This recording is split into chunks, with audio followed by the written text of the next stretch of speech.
Shalom, saudara yang diberkati dalam nama Tuhan Yesus Kristus. Bertemu lagi dengan saya, Pendeta Novel Saragi. Firman Tuhan yang menyapa kita pada saat ini tertulis dalam Kisah Para Rasul 16, ayatnya yang ke-19 sampai ayatnya yang ke-34. Namun ada baiknya kita bersatu dulu di dalam doa. Kita berdoa. Bapa di dalam sorga, terima kasih Tuhan buat hari yang indah yang Kau beri bagi setiap kami, Tuhan Yesus. Satu kerinduan kami rindu disapa oleh kebenaran firman. Maka berfirmanlah Engkau Tuhan, sebab kami siap untuk menerimanya. Amin. Shalom, saudara yang diberkati dalam nama Tuhan Yesus Kristus, sahabat terbaik dalam kasih Tuhan. Seperti yang saya sebut tadi, bahwa firman Tuhan yang menyapa kita, tertulis di dalam Kisah Para Rasul 16, ayatnya yang ke-19 sampai ayatnya yang ke-34. Begini firman Tuhan. Ketika tuan-tuan perempuan itu melihat bahwa harapan mereka akan mendapat penghasilan lenyap, mereka menangkap Paulus dan Silas, lalu menyeret mereka ke pasar untuk menghadap penguasa. Setelah mereka membawa keduanya menghadap pembesar-pembesar kota itu, berkatalah mereka, katanya, orang-orang ini mengacaukan kota kita ini, karena mereka orang Yahudi, dan mereka mengajarkan adat istiadat yang kita sebagai orang Rom tidak boleh menerimanya atau menurutinya. Juga orang banyak bangkit menentang mereka. Lalu pembesar-pembesar kota itu menyuruh mengoyakkan pakaian dari tubuh mereka dan mendera mereka. Setelah pembesar-pembesar kota itu setelah mereka berkali-kali didera, mereka dilemparkan ke dalam penjara. Kepala penjara diperintahkan untuk menjaga mereka dengan sungguh-sungguh. Sesuai dengan perintah itu, kepala penjara memasukkan mereka ke ruang penjara yang paling tengah dan membelenggu kaki mereka dalam pasungan yang kuat.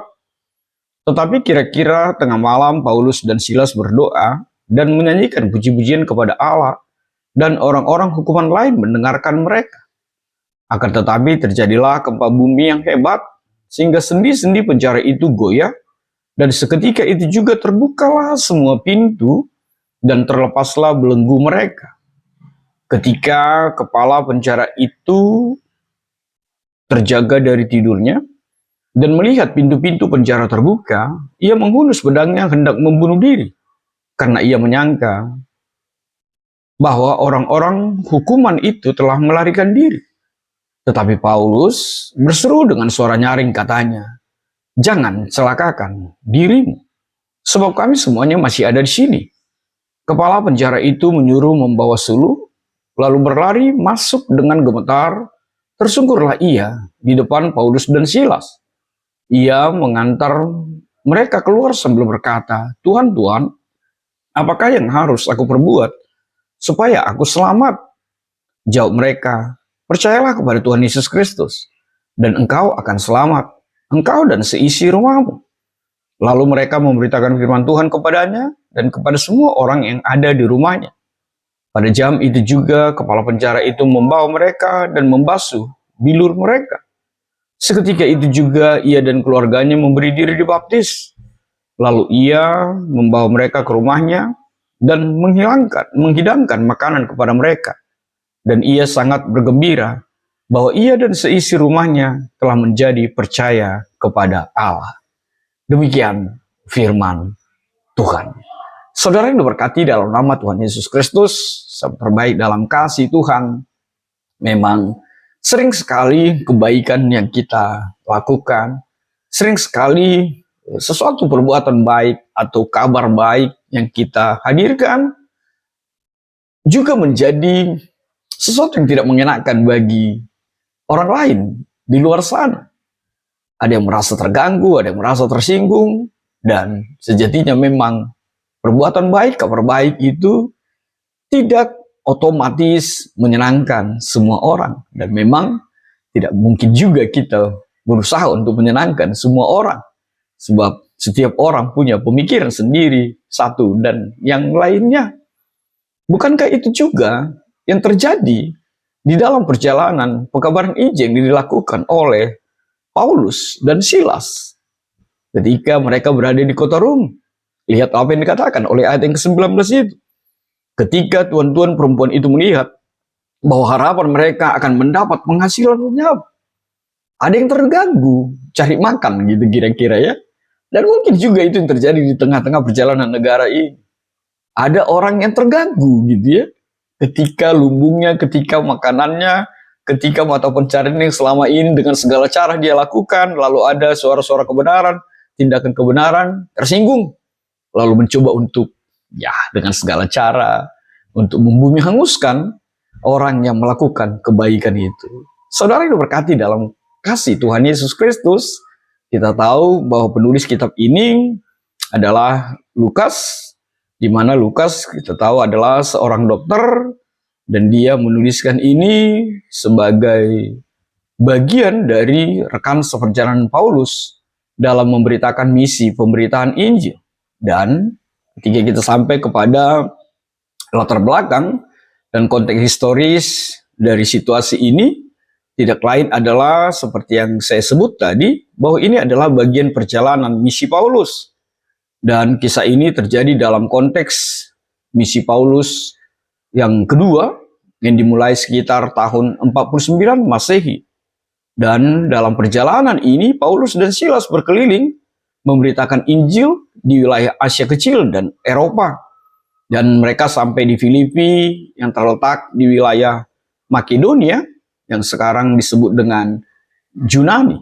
Kita tahu bahwa Filipi adalah sebuah koloni dari Romawi yang terkenal dengan hak istimewa dari kewarganegaraan Romawi.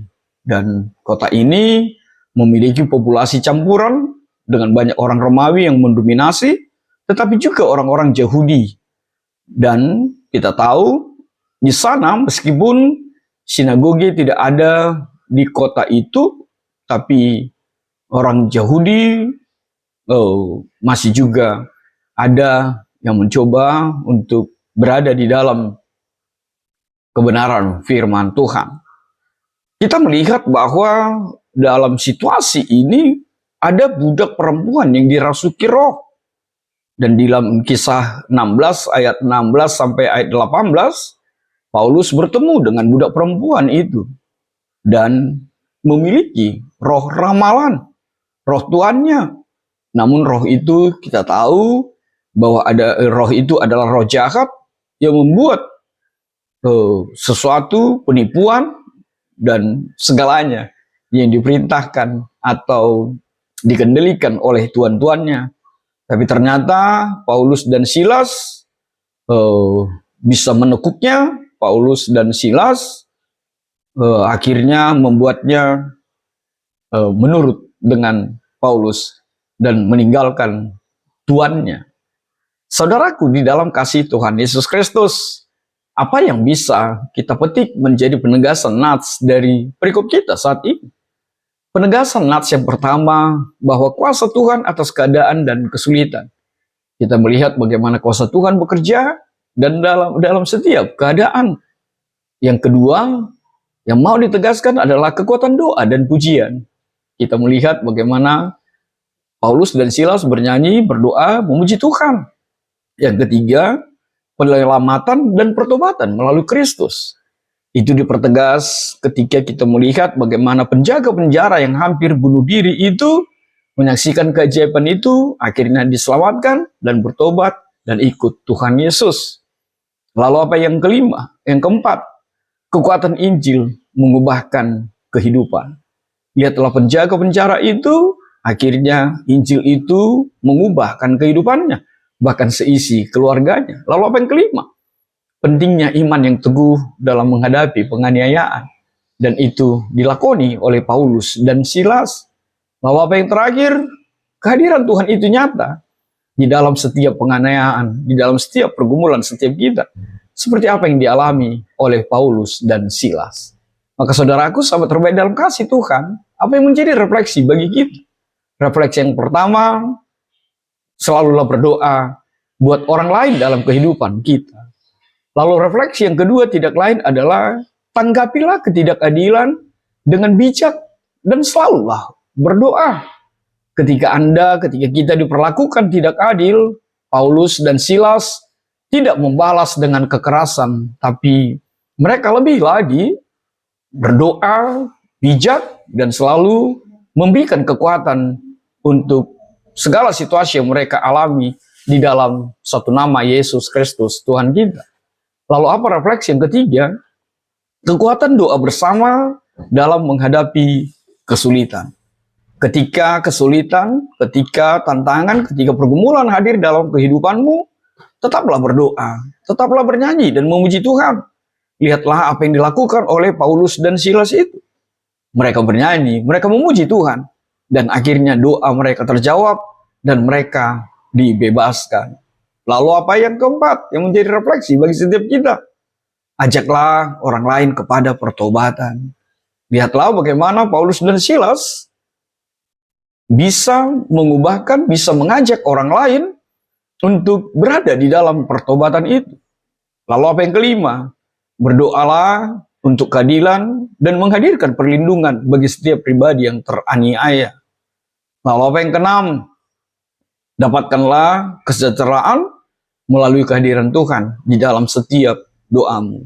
Yang terakhir, keselamatan itu adalah untuk semua orang.